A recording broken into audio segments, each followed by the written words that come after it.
This is the 2019 Toyota Prius, the hybrid car that everybody loves or hates, depending on your perspective. This year, Toyota updates the styling and interior and offers a new electric all-wheel drive system. I know, fascinating stuff. If you stick around though, I'll tell you why I think the Prius is perfect for most people most of the time, whether or not I think the all-wheel drive system is worth the extra cash, and how I'd spec a Prius if I were spending my own money. And you'll find out what my real-world fuel economy number was. Now, let's take a closer look at the 2019 Toyota Prius.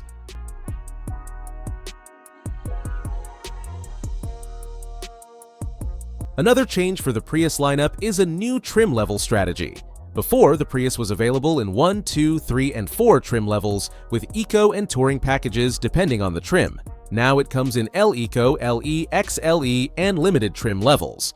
Prices start at $15,980 for the L-Eco and rise to $28,590 for the Limited. These numbers do not include the destination charge, which is $531. All-wheel drive is offered only with LE and XLE trim. It's a $1,000 upgrade with LE trim and a grand extra with XLE trim. The question is, though, should you get the new all-wheel drive system? My test vehicle is the XLE with all-wheel drive. It's painted a new for 2019 color called Electric Storm Blue, and it has accessory 15-inch aluminum wheels. The wheels cost $500. They're not nearly as cool looking as what you can find online, and they are a complete pain in the you-know-what to clean, so I wouldn't bother getting them.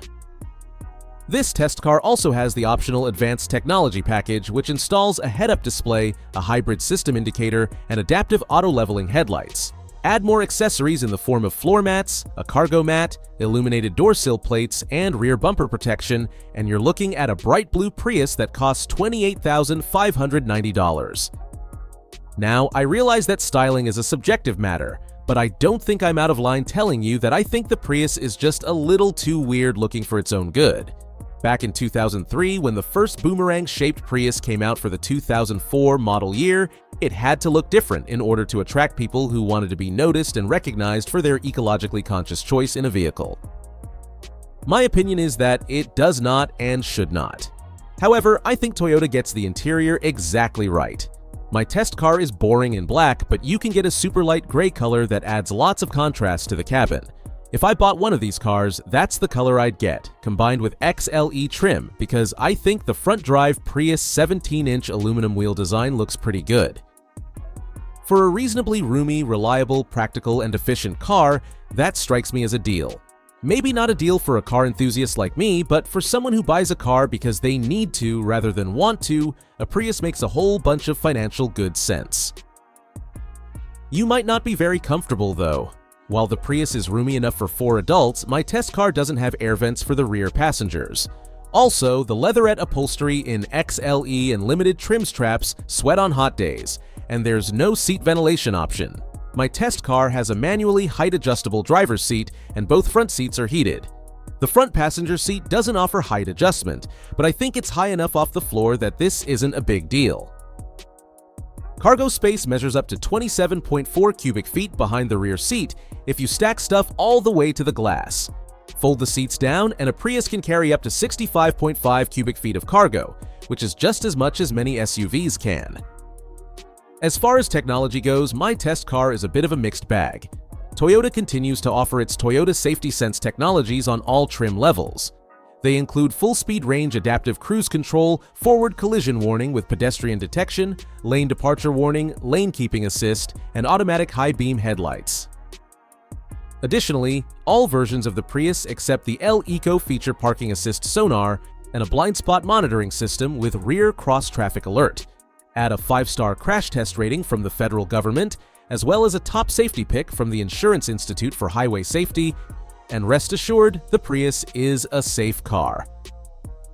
But Toyota still doesn't offer Apple CarPlay or Android Auto in this Prius. Instead, you get a CD player. For some people, that might be reason enough to skip this car in favor of, say, a Honda Insight. Also, the graphics for the driver information displays and the infotainment system are downright retro, and not at all suggestive of a sophisticated car for the future.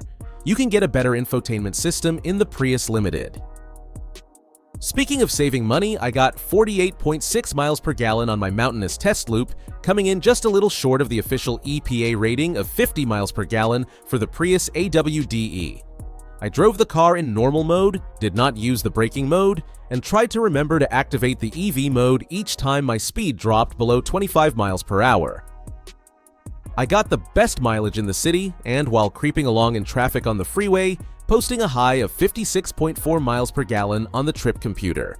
I got the worst mileage driving up and into the Santa Monica Mountains, where my average dropped to 38.3 miles per gallon before rising again as I descended on one of my favorite roads of all time.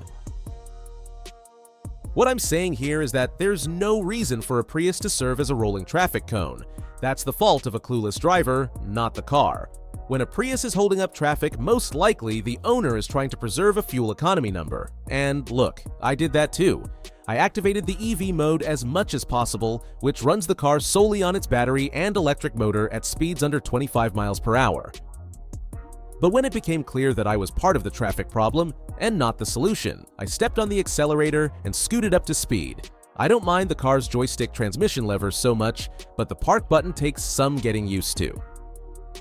The Prius also has a regenerative braking system, which recharges the battery as you bring the car to a stop. It doesn't feel as unnatural and grabby as in previous generations of the Prius, but it can still feel a little sticky on occasion. Steering is good enough. I like the weighting and predictability, but it isn't sharp. Nevertheless, you shouldn't have any trouble placing the car right where you want it or even tossing it around a little. You might want to do that too. While the Toyota Prius isn't my kind of car, it is absolutely perfect for most people. Most of the time. Affordable, reliable, efficient, practical, and roomy enough for mom, dad, and a couple of kids, it is an exceptionally useful automotive appliance. Better yet, the Prius hybrid system and platform are tucked under the new for 2020 Toyota Corolla Hybrid. So, if you're like me and think the Prius looks weird, well, now you can get pretty much the same thing in a Corolla wrapper.